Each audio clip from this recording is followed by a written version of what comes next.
తెలంగాణలో గత కొద్ది మాసాలుగా ఫిరాయింపు ఎమ్మెల్యేల ఎపిసోడ్ హాట్ టాపిక్ గా మారింది. అయితే ఈ ఎపిసోడ్ లో 2023 డిసెంబర్ చివరిలో జరిగిన అసెంబ్లీ ఎన్నికల్లో కారు పార్టీ నుంచి ఎమ్మెల్యేగా గెలిచిన దానం తర్వాత బీఆర్ఎస్ కు రాజీనామా చేయకుండానే కాంగ్రెస్ కూటుకి చేరి 2024 లోక్సభ ఎన్నికల్లో హస్తం తరపున ఎంపీగా పోటీ చేసి ఓడిపోయారు.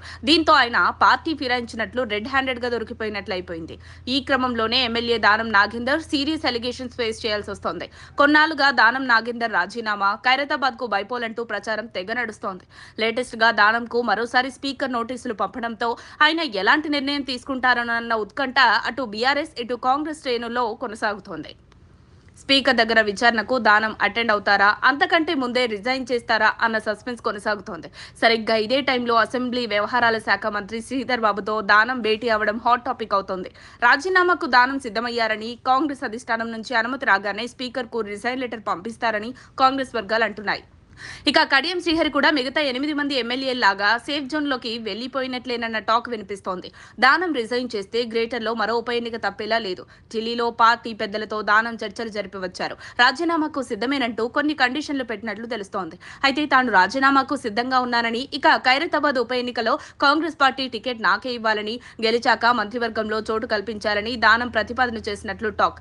అధిష్టానం నుంచి స్పష్టమైన హామీ రాగానే దానం రాజీనామా చేయడం ఖాయమని గాంధీ భవన్ వర్గాల టాక్. ఇప్పటికే గ్రేటర్ లో లేటెస్ట్ గా జూబ్లీ హిల్స్ బైపోల్ లో గెలిచిన నవీన్ యాదవ్ పేరు కూడా ఇప్పుడు కేబినెట్ రేసులో వినిపిస్తోంది.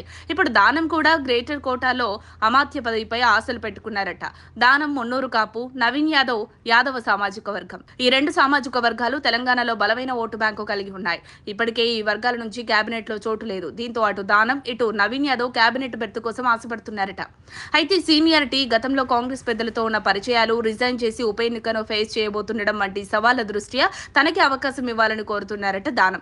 మరోవైపు గ్రామీణ ప్రాంతాల్లో పరిస్థితులు కాంగ్రెస్ కు అంత అనుకూలంగా లేవని, గ్రేటర్ లో అయితే జూబ్లీ హిల్స్ ఊపుతో ఖైరతాబాద్ సీటు గెలుచుకోవచ్చని కాంగ్రెస్ పెద్దలు ప్లాన్ చేస్తున్నారట.